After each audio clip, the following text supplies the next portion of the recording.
You're listening to the Roundup Podcast, a podcast on reaching the college campus, developing leaders, and sending out kingdom multipliers. This podcast is created by the Southern Baptists of Texas Convention and provided through cooperative program giving.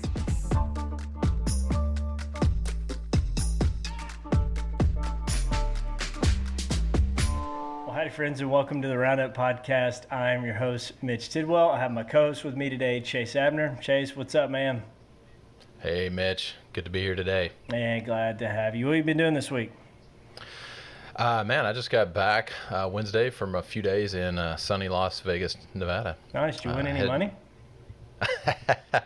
I did not. I lost some at restaurants. I had some good food, though, man. Awesome. I ate some Korean barbecue. I had some crawfish. Yeah, but we were there for a church planting conference with Hope Church.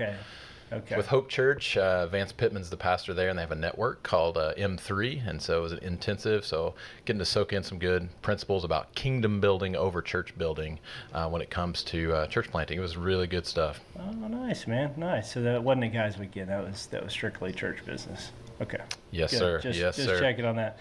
Well, man, we're excited to have our guest on today, Chris Millar. If you are a listener of the Roundup Podcast, you've heard Chris before. Chris was on with us in December of 2019 as he was preparing. At the time, he was a college pastor at University Heights Baptist Church, preparing to go plant. Again, remember, y'all, this is December 2019, like right before the pandemic.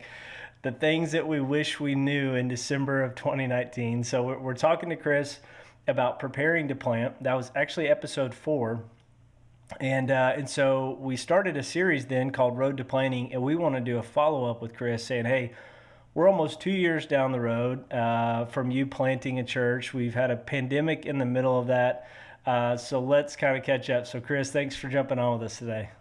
Yeah, absolutely. Glad to be here. Yeah. Well, Chris, tell us you told us about yourself in that first podcast, but just give us a quick snippet for those that may not know you, about you, your family, and just a little bit about your church.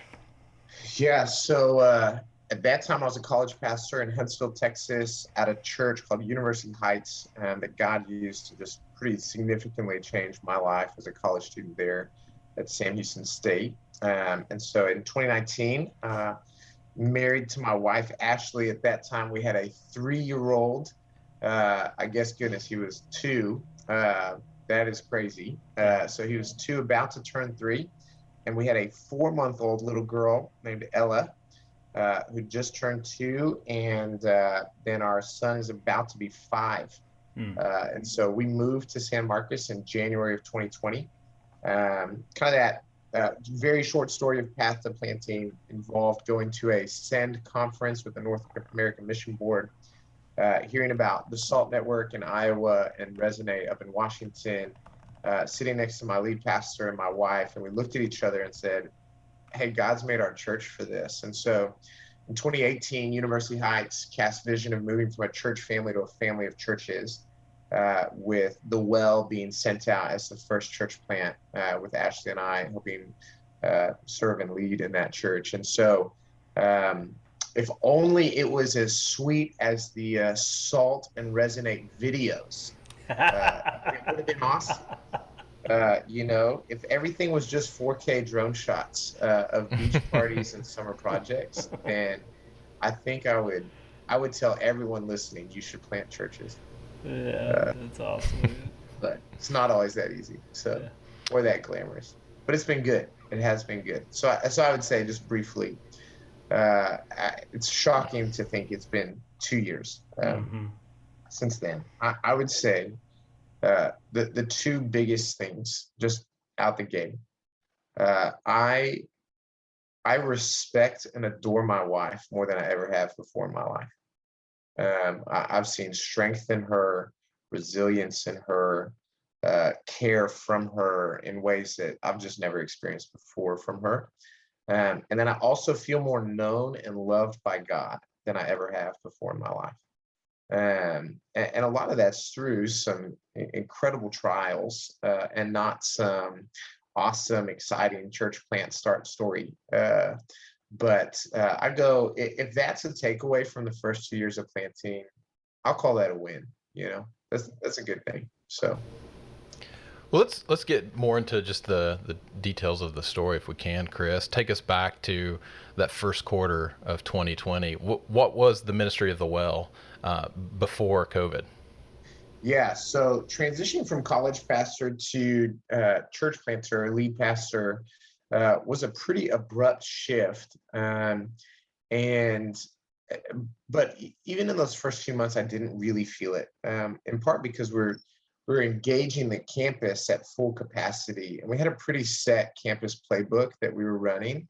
This was all pre-COVID, so January, February, canvassing campus, doing interviews, like 30-second surveys, throwing parties next to campus, and then spring break of 2020. So March of 2020 brought in 2 different teams. So shout out to the Jameses at Fredonia Hill, and shout out to University Heights for bringing a team with Gavin and them. And they came and brought a team. So we had 60 college students from out of town come in.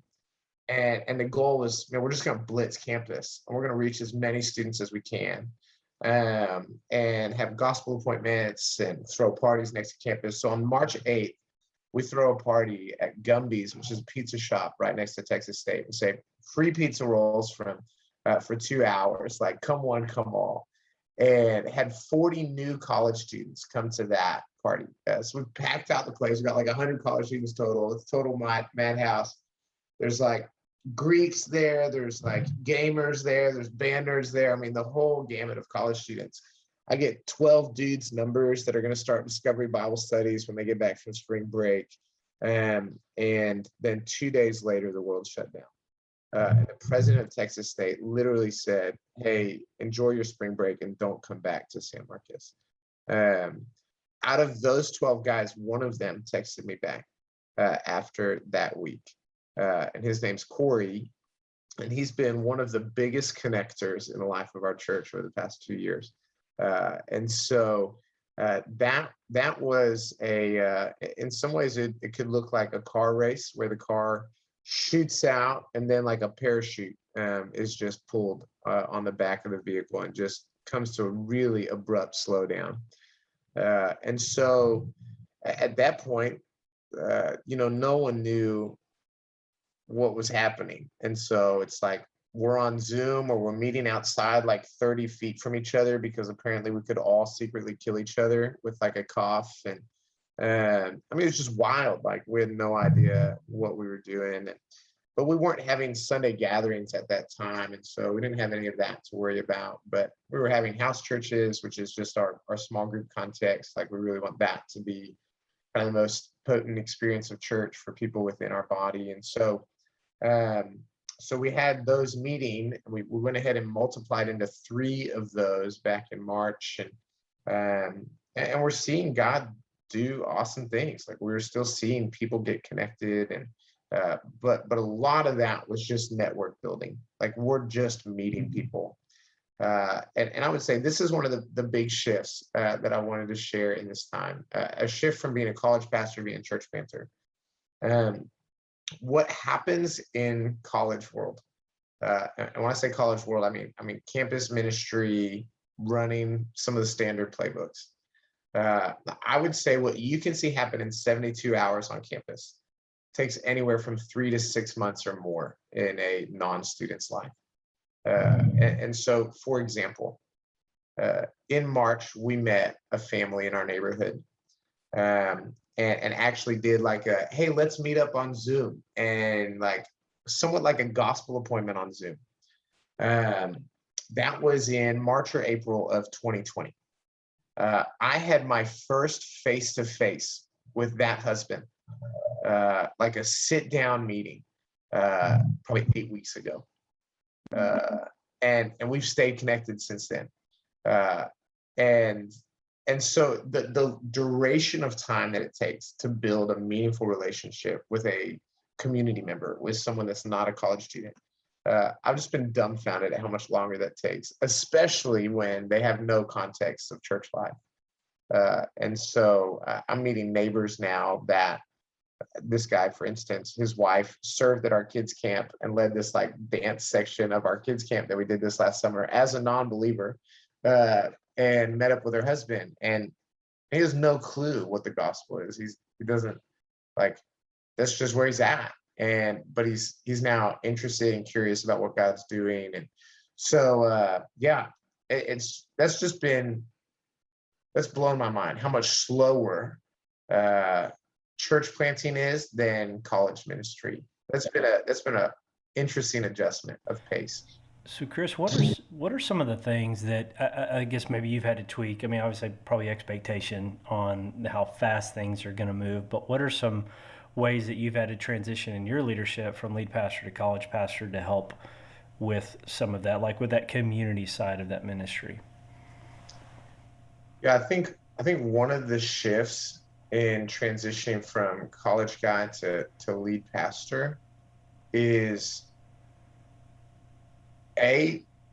things just go a lot slower. Mm-hmm. I remember even leading through ideas changing.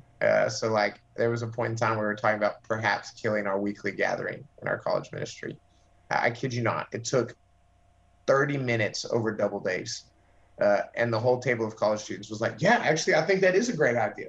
And it's like, I'm so glad we didn't do that. Like the weekly gathering landed up being like a helpful thing in our ministry, but that took 30 minutes. Leading change in a church and an organization, specifically with adults. In a church plant, you can get by with it still happening pretty fast, but it takes a lot longer. I mean, you're talking at least a semester or two. And so even group multiplication, what we would do in college is typically a semester. Like you've got a semester and then we're going to multiply and start new groups. And what we're looking at now is like, we just plan for like minimum 12 to 18 months before a group has the viability to multiply. Like we were going to start a new group this fall, but then two of the families we're going to send out had babies. And it's a 3 to 6 month recovery in and of itself, just readjusting to life with a new child, as you know, Mitch. And so, yeah, I'd say pace is a huge one. Even pace of decision making and change. A second one is I'm surprised at how intimidated I was to share the gospel with adults. That was surprising to me. I'm not sure what that necessarily is, but I felt lots of freedom and confidence in sharing the gospel with college students. Perhaps part of that is because like I've been there and done that. Like I've been through college, but I haven't been through a majority of what some of the adults I'm meeting with have been through. You know, I've got another neighbor who had a very difficult life and kind of a life on the streets and gangs and this kind of stuff. And it's like, man, I haven't been through any of that. And so how do I share the gospel with people who've had experiences that are nothing like mine, I've never been through? And so that'd be one thing I'd actually say to like, if you're a collegiate leader listening to this podcast, think of ways that you can increase gospel fluency beyond just college students. And so what does that look like to currently reach your neighbors? What does that look like currently to reach older adults that don't look like you or have the same life experience than you? I think that was something that was a deficit going in. If I could look back to 2019, Chris Millar, I'd say, hey, you need to get reps in while you still can of connecting and sharing the gospel with non-students. Chris, you've been talking about some of the things that maybe because of your experience in college ministry, you were less prepared for as a church planter. But let's spin that positive. Like, what was it about being a college pastor that befits you as a church planter? Yeah, I think one of them is, as a college pastor, I did get to share the gospel all the time. And so, like, in my blood is, hey, if we're going to do the work of the Lord, you need to share the gospel all the time.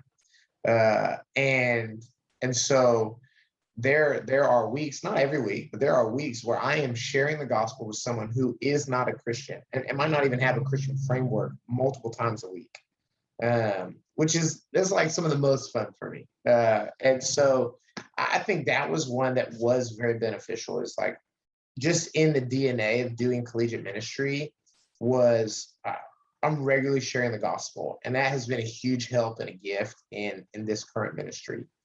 I would say that the second thing is, as a collegiate leader, like I had to at least learn a little bit about how to plan and organize events. And so that's helped as a church planter. Some of my team might not say that about me, but and like, no, Chris is still not great at leading events. But the third one would be really having a thought through discipleship pathway. College ministry is super clean in that it's a clear cut four-year window of here's kind of our standard pathway of development. And so having a lot of the discipleship engine already built and thought through, it can translate pretty easily into, well, how are we doing that just with church members or individuals, regardless of where they're at in age and stage. And so I would say getting lots of reps in that has certainly been a huge help.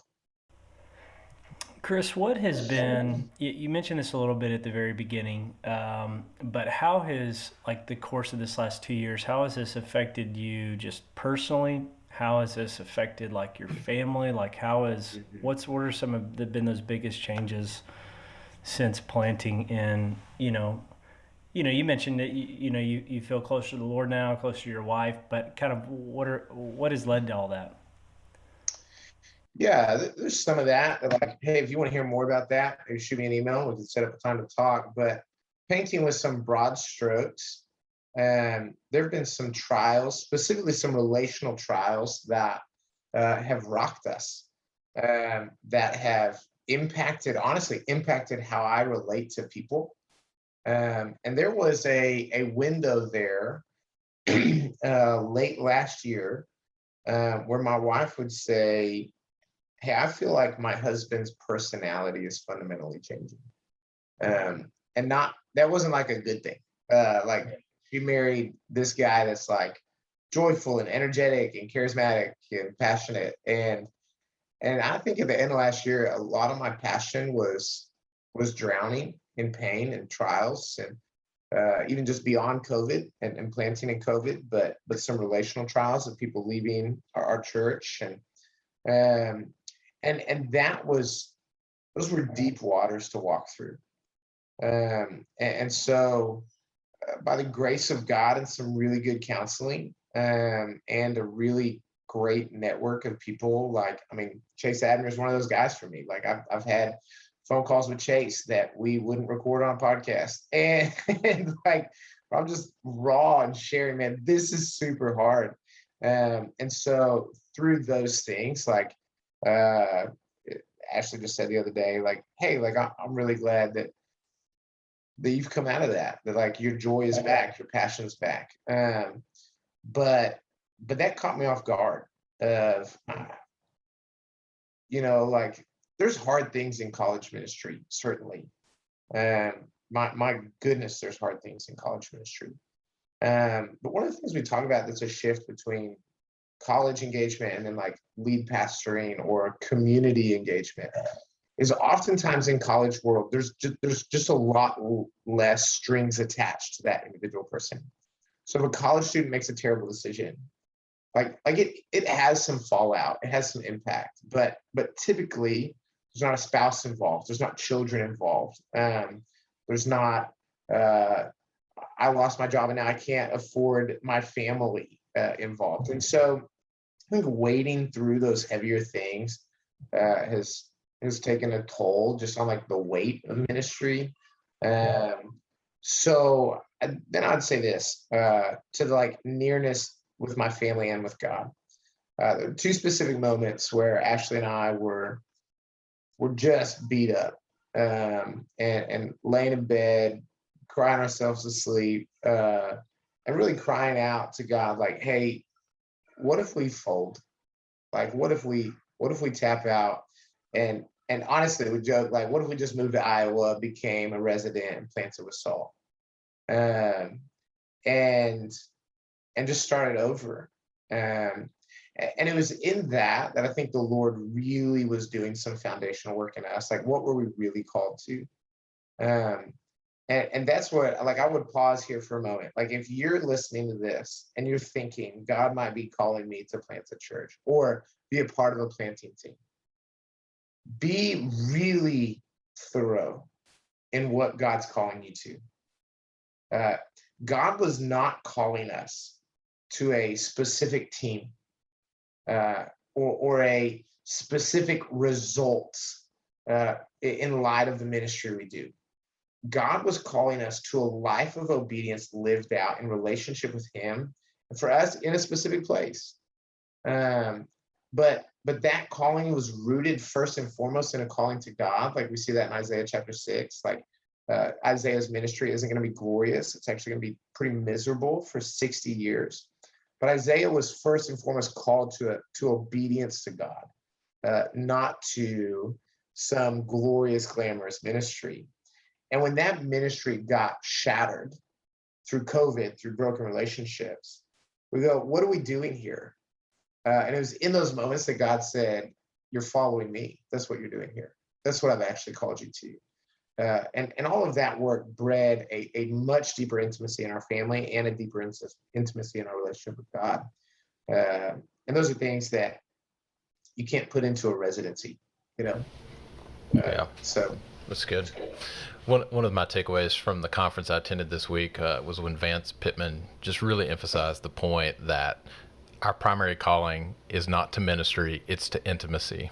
Yeah. With Jesus. Yeah, and that's totally right.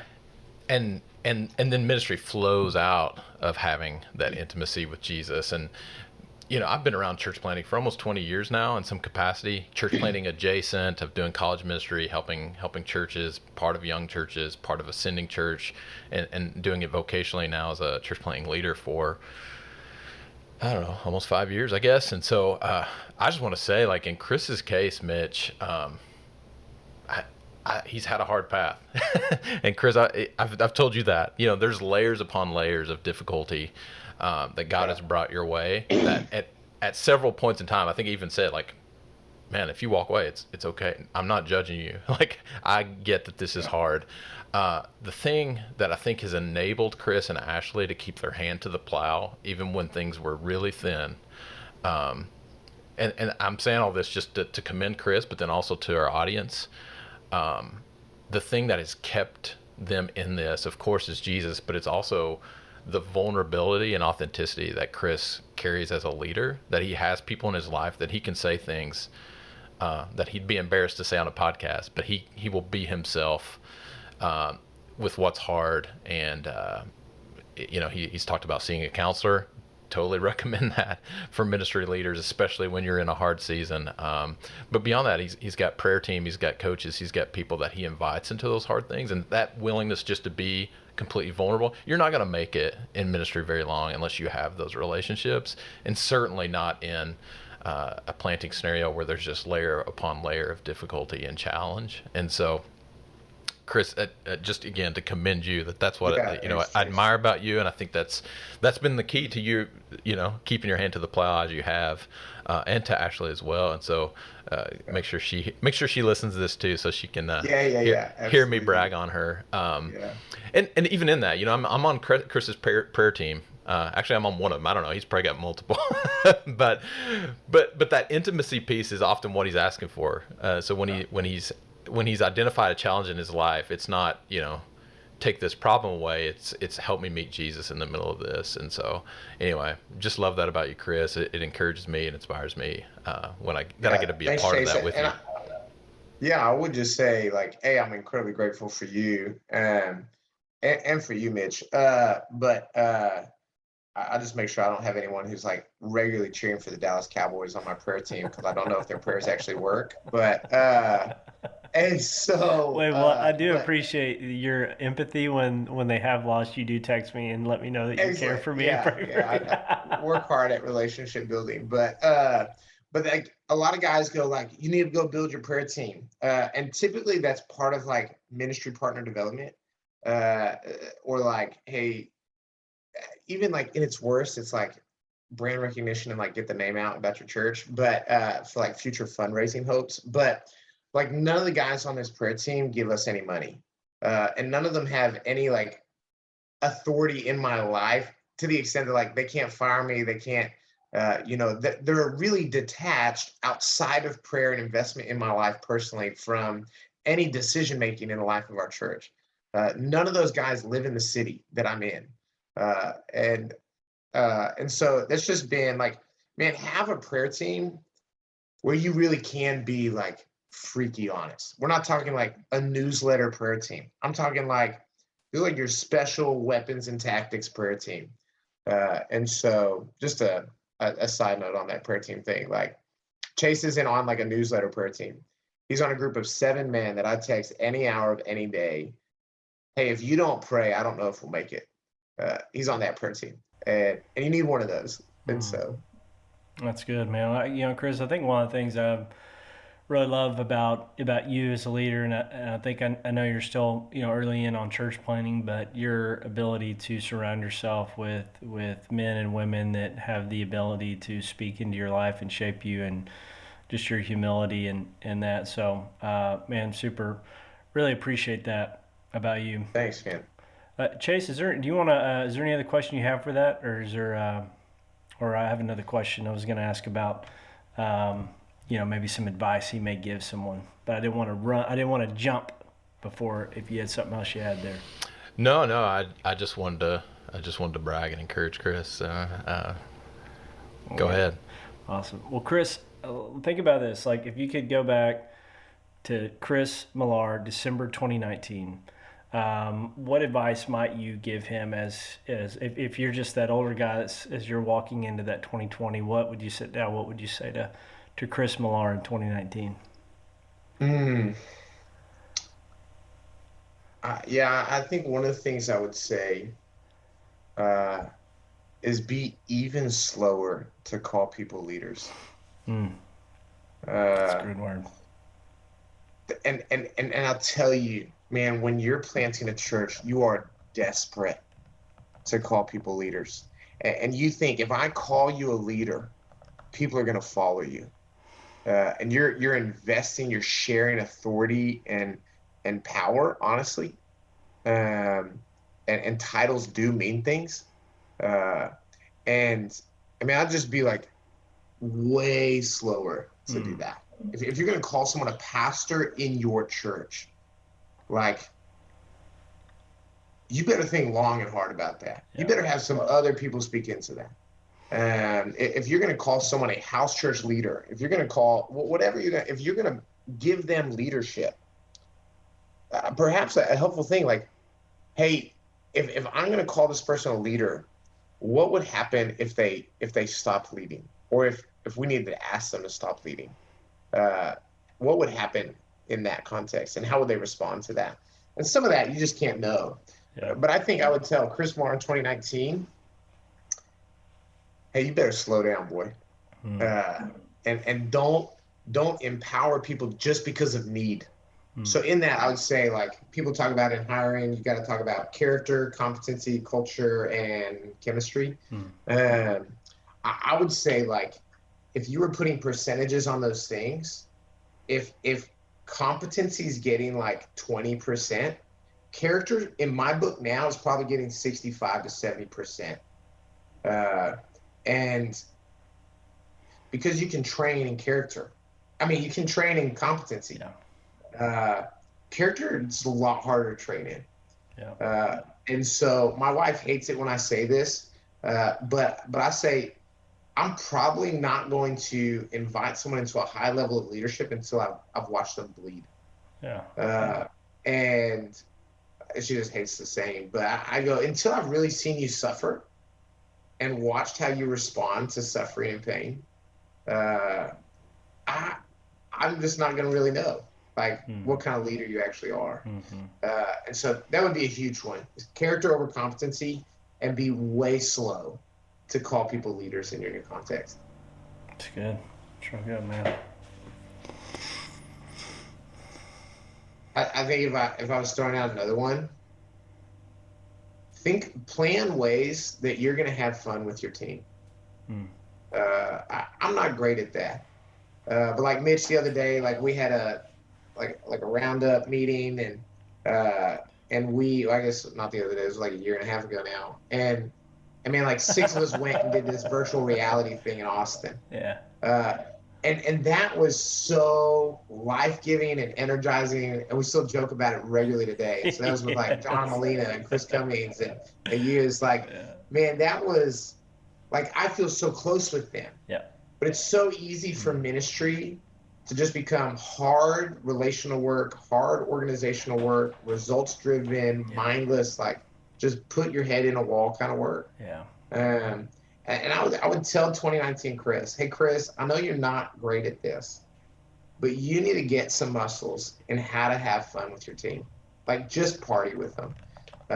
And so, like, we went camping with one of our other pastors the other weekend, and it was like, why don't we do this regularly? Like, this is so good to just slow down and have fun together.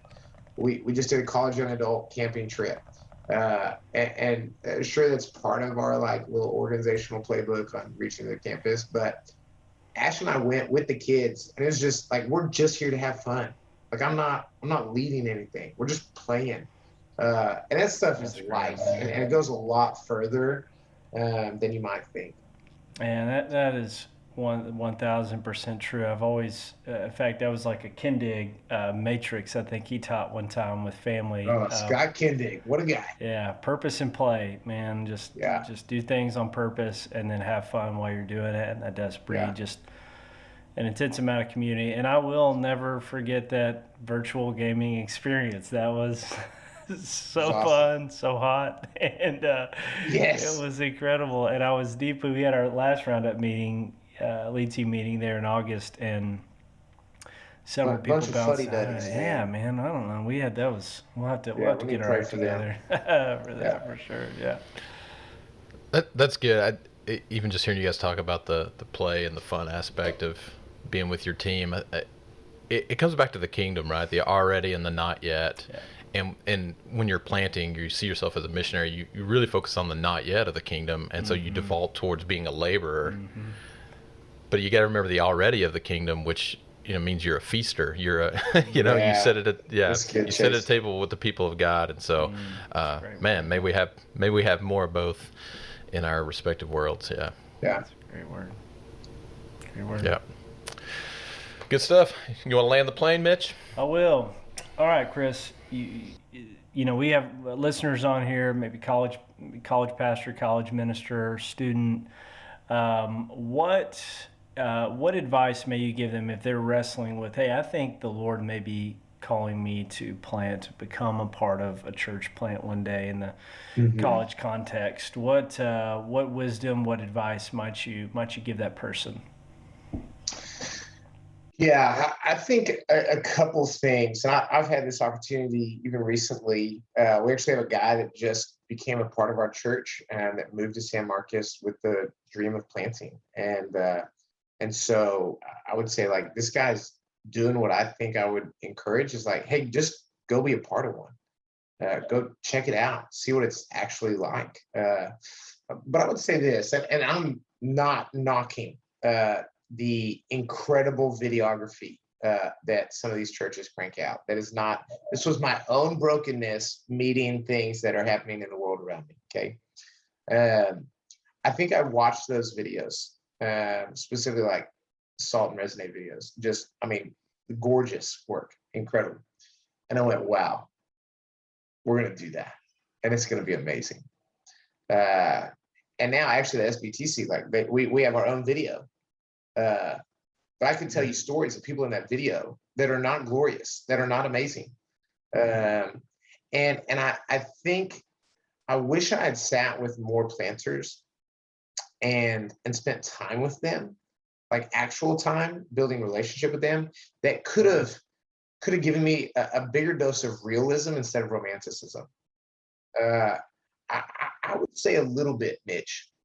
And so if there's like one cultural piece of what we're doing here that I'd critique a little bit, I think we over romanticize church planting.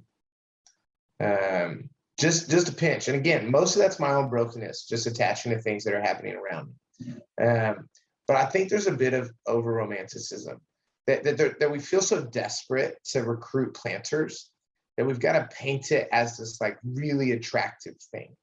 But if that's the attractive thing, then when the planter lands and the attractive thing is actually like feels like a harlot, then what is the planter left with? And so I think it's important for us to think through, like, hey, how do we actually give a deeper calling to God, a deeper calling to intimacy? And from the overflow of that place, say, like, now here's a like biblical call to reach people who've never heard of Jesus before. And if you can plant from that place, man, I think your ministry is going to be sweeter and richer, and probably actually like more fruitful in the long term. And so, man, like, and then you'll just watch God do things that you never could have orchestrated. So like, I know I've said, hey, things have been hard, but like, just to praise the Lord for some things he's done. We planted a church because Ash and I feel personally compelled. They're like, there are people in this world who have no access to the gospel. And we think the piece that we play in that puzzle is planting collegiate churches to reach students to help send them long-term overseas to go share the gospel with those folks. That happened 6 weeks ago. We sent our first long-term goer who's going to go overseas to an unreached people group to plant a church and share the gospel. We did not do that. Like, that wasn't because of our playbook. And so that was because a sovereign God is orchestrating a work that he's invited us to be a part of. Okay, this is not a preaching podcast. I get off the storytelling, but like, man, I think don't over romanticize it. Like, there are beautiful parts of it, but those beautiful parts are really found in the nature and character of God. And then like the beautiful redeeming work that he does in the body of Christ. And so don't over romanticize it. 2, if you're a collegiate leader right now, here's 2, and you're thinking about planting. I think this should actually be a prereq. So in our sending church, I was like celebrated as a multiplying disciple because I helped start a small group. It multiplied and multiplied again. And so like in total, probably had a reach of like 40 different people plus in about 2 years. Not one of those people was from outside of our church. They were just disconnected church people that were coming on Sundays. And we're just populating groups. I would say a prereq for a planter is, man, you need to practice right now starting groups from nothing. Like, no one in your church currently connected to your church, you need to practice reaching lost people solely through meaningful relational investment. And like that, I think that's a growth area for like the whole church. But specifically, if you're a planter, that's a rep you need to have. So I'd go, man, like press hard into calling. And really sort through, like, am I being called to God in like a deeper pursuit of God, or some like over romanticized picture of my life in a results-based ministry? And then like, how are you getting reps in gospel fluency among lostness that oftentimes a busy church staffer has zero time for? They're like, you're too busy doing all the church things to go actually reach lost people. Like, you're empowering other people to reach lost people, but like, that's going to be your job. And you got to have some reps in that. So those would be some things. Chris, so good, man. I appreciate you jumping on. And I think, man, I think the theme that I've heard across this whole podcast is just intimacy with Christ is numero uno, like main thing. Yeah. Because even in the good days and in the bad days, man, that's what you stay clean to. And I love, the fact that, the reason why, I'm so passionate about helping and resourcing churches to plant churches is I believe the best way to reach people is through planting churches, because in some ways you can't get away from evangelism. And to grow a church, you have to reach people. And one of the things is, like, if you're not willing to, as a college minister, if you're not willing to get to know lost people and begin to create a community among lost people and sharing the good news of Jesus, like, it's just going to be really hard to plant a church if you don't know how to connect with lost people, at least an effective church. So, man, great wisdom, great word. Chase, anything you got for Chris before we land here?